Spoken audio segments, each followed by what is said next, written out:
বুধবার हर घर तिरंगा কর্মসূচির অঙ্গ হিসেবে যুব মোর্চার উদ্যোগে সার্কিট হাউস স্বচ্ছ ভারত সাফাই অভিযানের আয়োজন করা হয় এবং গান্ধীজির মূর্তি পরিষ্কার পরিচ্ছন্ন করা হয়। এই কর্মসূচির মাধ্যমে পরবর্তী যুব সমাজকে বার্তা দেওয়া যাতে রাজ্য যুব সমাজের মধ্যে রাষ্ট্রবাদী চিন্তাধারা গড়ে ওঠে, সেই জন্য এই কর্মসূচি। সাংবাদিকের মুখোমুখি বক্তব্য রাখতে গিয়ে বলেন যুব মোর্চার সদস্য এবং এই কর্মসূচি সবাইকে এগিয়ে আসা দরকার। রাজ্য যুব মোর্চার পক্ষ থেকে 6 আগরতলা যুব মোর্চার পক্ষ থেকে এবং 78তম স্বাধীনতা দিবস উপলক্ষে আগাম শুভেচ্ছা জানায়।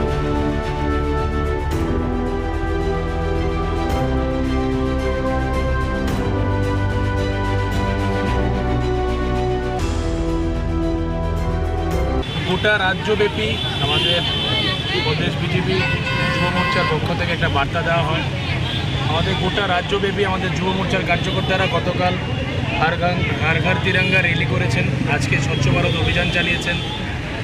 অ্যাকচুয়ালি 1947 15 আগস্ট আমাদের দেশ স্বাধীন হওয়ার পরও ইতিহাস আমাদের যুব ভাইরা ততটা জানে না। তো এটা আমাদের ভারতীয় জনতা পার্টির সাংগঠনিক কর্মসূচি।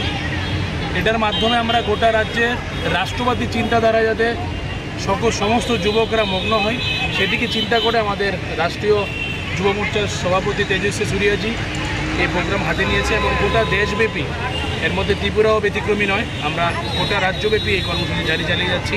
আজকে স্বচ্ছ ভারতের অভিযান চলছে, আগামীকাল 15 আগস্ট পুরো রাজ্য যুব মোর্চার পক্ষ থেকে এবং 6 আগরতলা যুব মোর্চার পক্ষ থেকে আমি গোটা রাজ্যবাসীকে 78তম স্বাধীনতা দিবসের অনেক শুভেচ্ছা এবং অভিনন্দন জ্ঞাপন করছি। আজকে এখানে কি কর্মসূচি পালন করা হচ্ছে? আজকে এখানে স্বচ্ছ ভারত অভিযান করা হয়েছে।